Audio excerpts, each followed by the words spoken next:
Continuing to read from A Mountain in Tibet from page 232. We must make sure that this next incarnation of Akon Tulku Rinpoche finds Samiling thriving, as positive as ever, I told everyone. This should be the focus of every single one of us. Over the following weeks and months, condolences poured in for Akon's wife, children, family and friends from all over the world. Many people simply turned up at our door, needing to be back at the place where they had known him and to be among others who felt the same way about him. There was considerable media interest. Ani Lamo and others helped me to field our response to all the inquiries and requests, to put our statements and liaise with the authorities in China to arrange for Akon's body to be taken to Dolmalakan for cremation. It was as I had anticipated on Holy Isle, as I gazed at the rainbow pillar in the sky, a terribly busy time. As anyone who has been bereaved will know, the death of a loved one is a strange combination of devastating emotion, surreal normality, and lots of admin.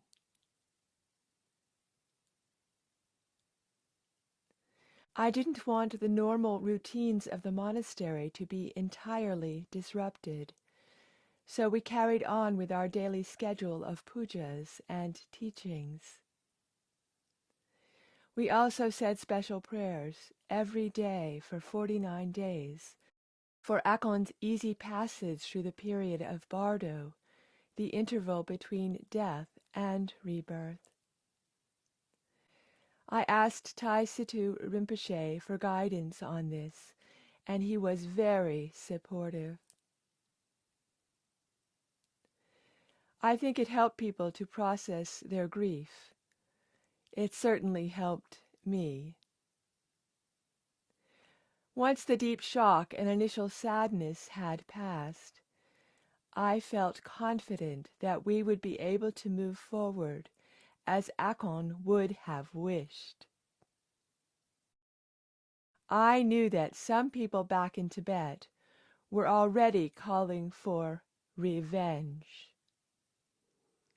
But I never felt one moment's anger or bitterness towards Thupten Kunzul. I had known him. He had trusted me. I could not repay this trust with hatred. It would have been the worst possible way to react for him, but also for me. In fact, I was really sorry for him.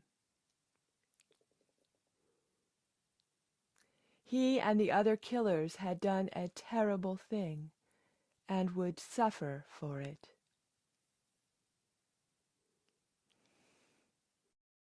Akon, on the other hand, was free and would continue to be so.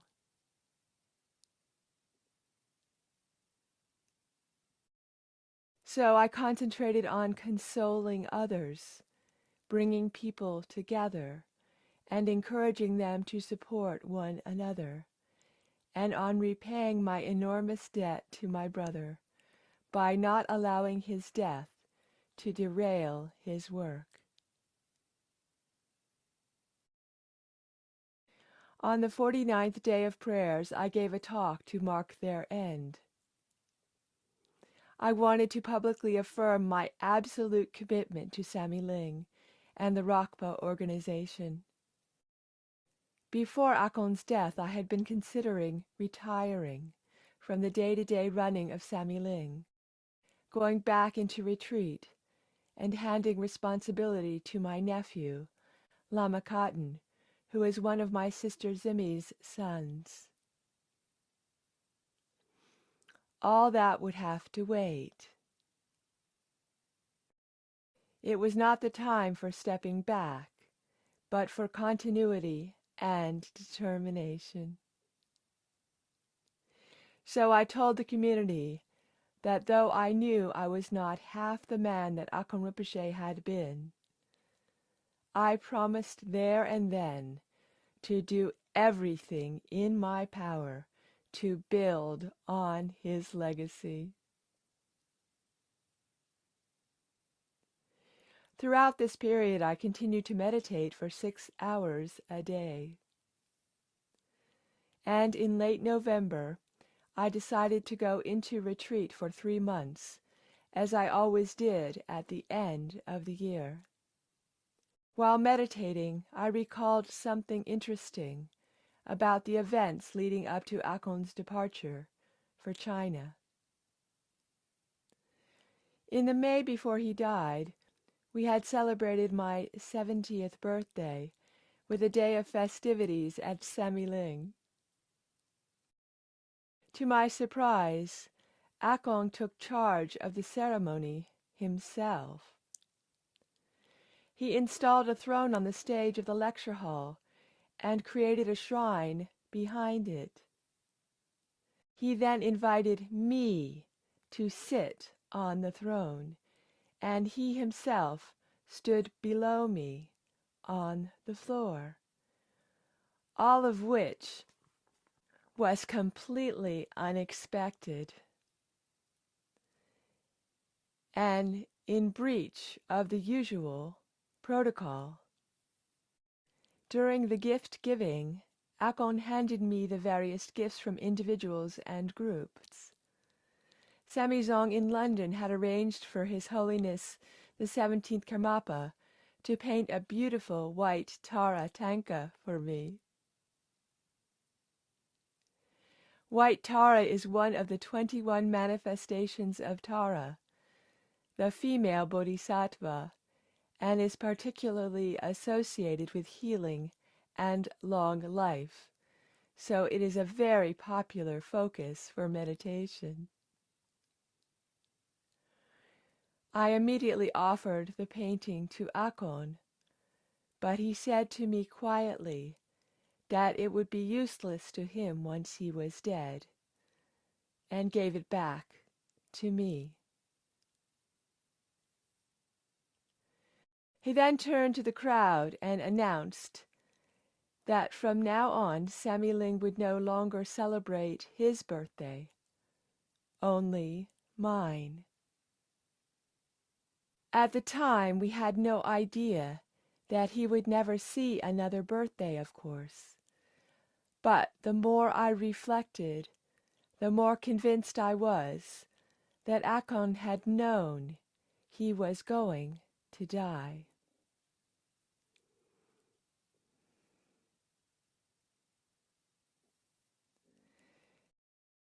There were other incidents.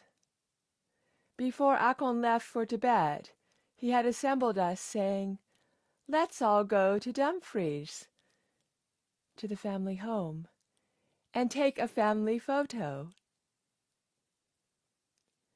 He then asked Kami, his daughter, to look after her mum when he was gone.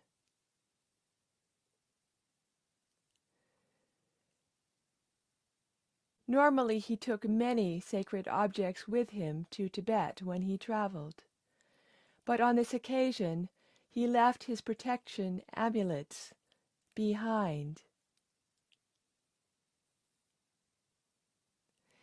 And when I came out of retreat in January 2014, I went straight to my personal shrine to check something.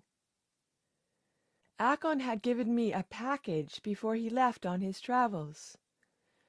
To my astonishment, when I unwrapped it, I found one of his most precious possessions, a sacred Guru Rinpoche Purba, which is a ritual dagger that has exceptional protective powers.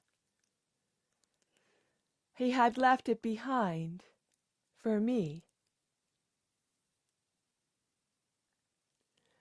I was certain that Akon's clairvoyant powers had shown him that his time to die was approaching, so he would have no need of the purba.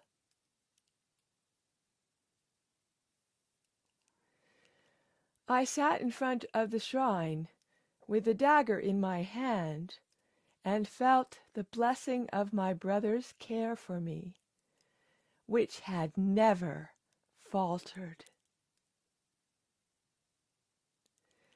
I was full of love, gratitude, and admiration. A bodhisattva uses his death to benefit other human beings. I knew that Akon bore no grudges and wanted only to liberate those who had harmed him. If he could do it, how much more could I?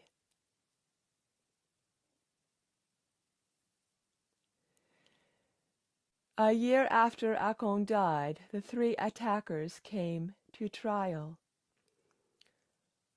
All were convicted, and 2 were given death sentences. Akon's immediate family and all of us at Samiling urged the judge not to apply the death penalty, though I do not know whether he did or not. A group of 5 observers from Samiling went to the trial and reported back to us. But once we had made our position plain to the authorities, neither I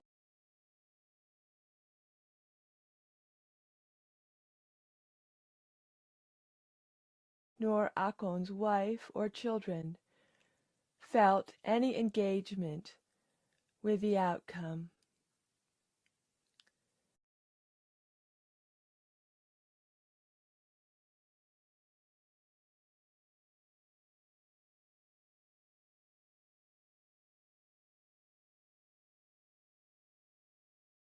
We had forgiven Thupten Khunsal and his relatives, and it was important to us that they knew this.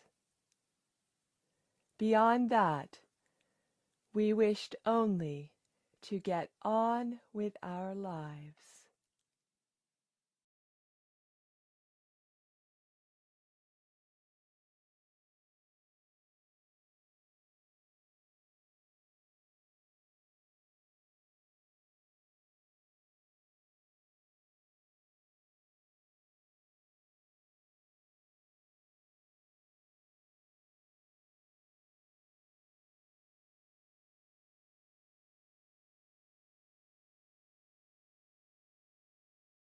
Many things.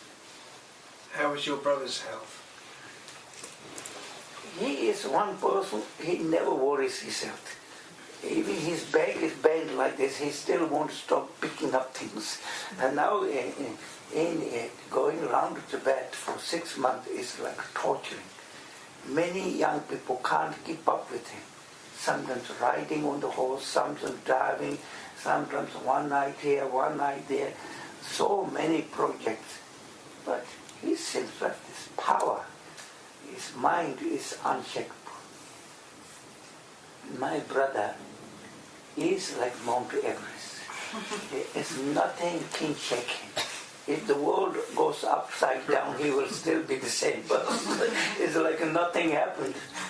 Even sometimes many crazy people chasing, he doesn't matter. Like when he lay office, have so many documents. It's like how in the world a person can function with this. He have everything, all the over this. Before he go, finished. He knows where everything is. So he is one person. Everybody actually get terrified. Yeah, when Siddha Rinpoche, they went to Papong, maybe 20,000 monks coming together. Then the Tibetans like football hooligans. They're pushing and fighting. Police, nobody can stop. And Akon Rinpoche came up with a weapon. There's a picture, they saw Akon Rinpoche in red fire. His whole hair is like fire. Everybody's terrified. There's a picture of Akon Rinpoche, like hair all in the fire, see. He was able to whip them out. Then Chupu, when Kamapo was enthroned, there's 35,000 people. And Kambas will stop nothing. The temple was full, then the outside gate, they're going to knock it down.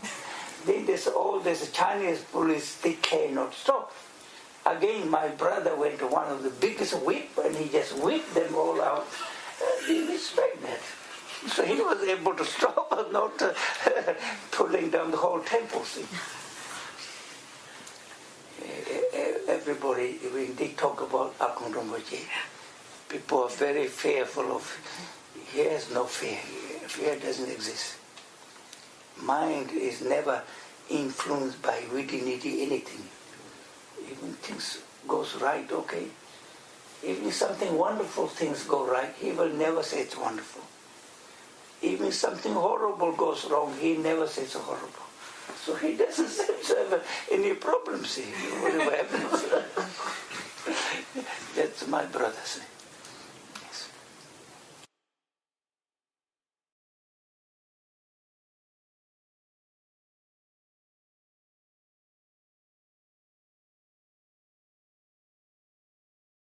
My talk is something which comes from the heart.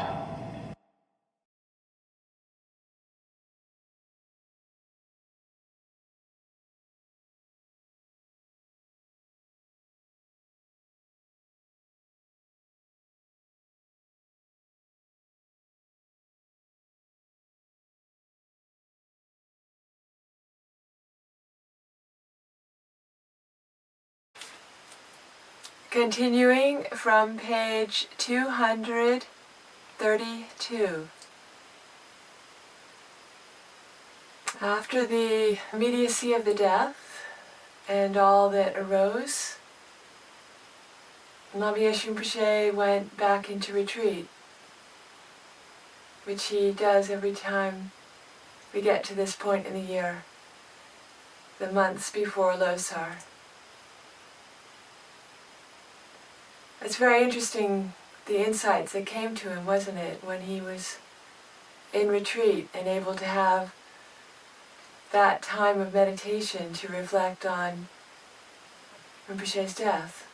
Yes, it seemed it was lots of signs that he knew he was going to die and then he wouldn't be back. He left lots of signs, you know. Yes. And like say, Lama Yeshe finding a purba and precious possessions and asking Kami to look after her mother. It was always all signs, you know. Yes. Well, they say in the teachings that there are specific signs that will give an indication.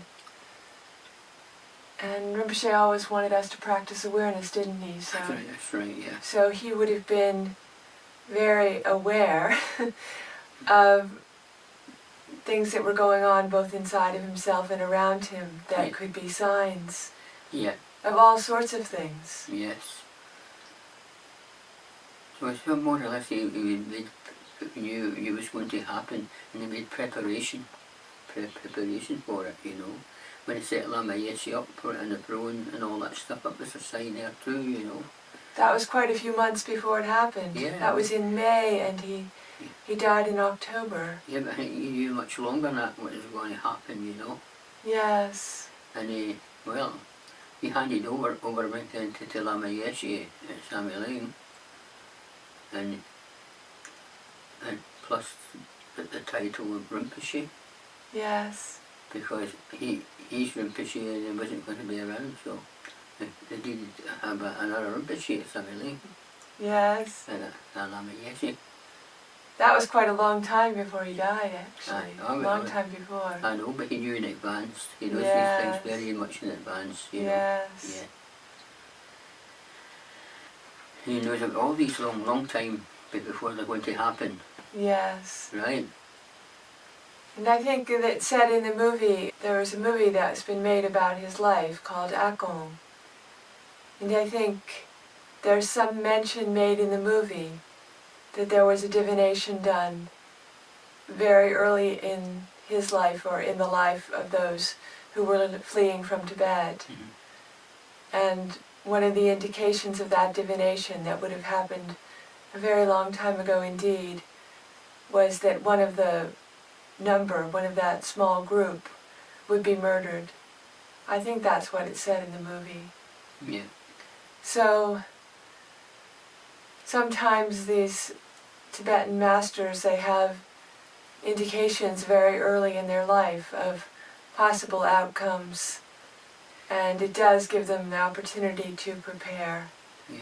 Even sometimes no years before they happen, you know. Yes. Years, years ahead. And sometimes they have dreams or other indications where they're told exactly how many years they will be able to be alive, or under what circumstances they may experience different parts of their life. Aye. So I think we all face death anyway.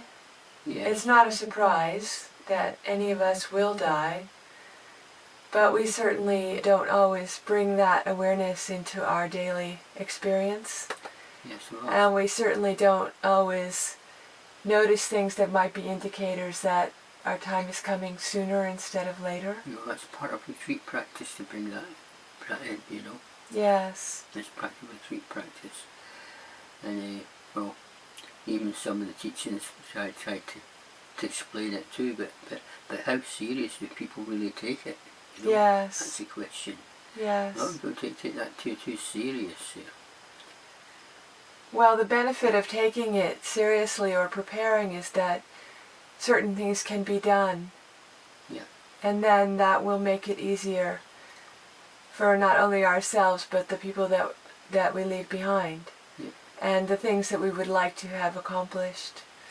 So I think Rinpoche was definitely setting an example, as he did with everything. Yeah. And he was also showing us how to come to that time, and if we can, use our awareness to prepare and also take whatever steps might be of greatest benefit to ourselves and others. Yeah. Because as Lama Yeshe Rinpoche said, a bodhisattva will use their death as a way to benefit other beings. Yeah. So that is again Rinpoche's example as a bodhisattva, that he would do everything he could to bring benefit in every situation in which he found himself. Yes. And it was a teaching for people too. It was a teaching for people. His final teaching of that incarnation. Yeah.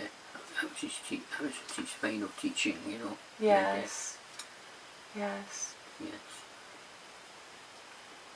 And as he started to move towards dying, he would be also moving towards his next incarnation. Yeah. And He probably even knew that too. He probably knows what his next incarnation is, because when he left a letter with the Tamapa, he probably tell them things. So he probably knows where his next one's going to be. could well be. Yes. It could well I think be. so, yeah. There are stories where the Rinpoche would leave So that's, indications, and also even sometimes talk with the woman that would become the mother of the child and say, I'll be coming to your house. yes, Something like that. yeah, and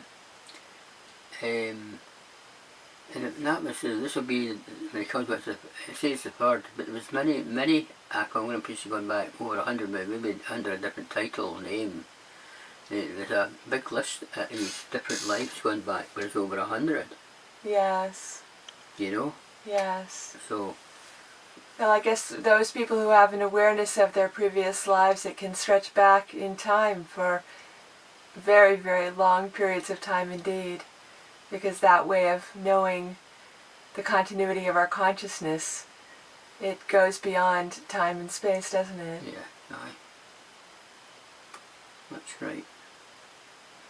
Now, I think not only is Akhund Rinpoche giving us a gift through this teaching, but also Lama Yeshe Rinpoche, by putting all of these steps and stages into this book, is giving us a very beautiful guide and giving us helpful assistance when we face not only our sadness and our sense of loss at Rinpoche's death, but also how we turn that towards something that embraces his next incarnation and also keeps us very clearly following what Rinpoche would have us do if he was still living and breathing in this moment. Well, at least he's left us a lot to think about.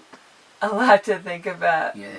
And a very high standard and example of those who can do it impeccably, what they would do and how they would do it, and the benefit that can come from whatever we experience, whether it comes easily, like Lama Yeshe Rinpoche said about Holy Isle and how special that has been for all of us, or whether it's something else, that attitude of being open and aware with whatever life brings to us. And he's left his legacy how people should work and practice. Yes. Follow his example.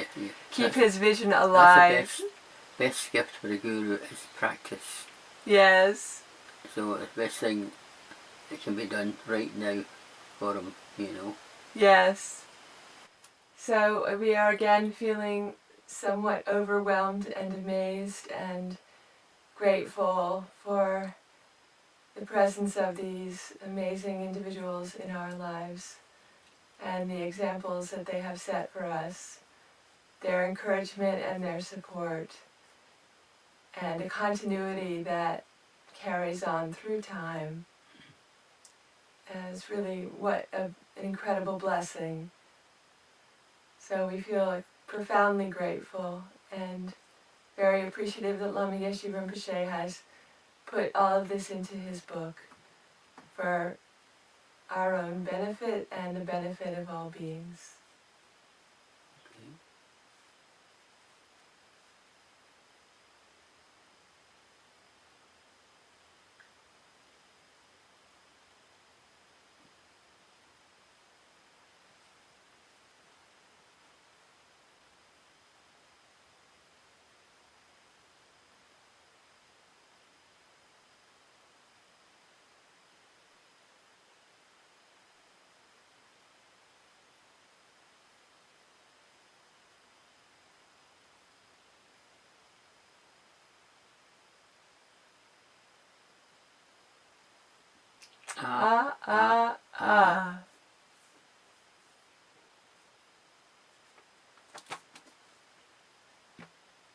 Oh, just carry on smiling, okay?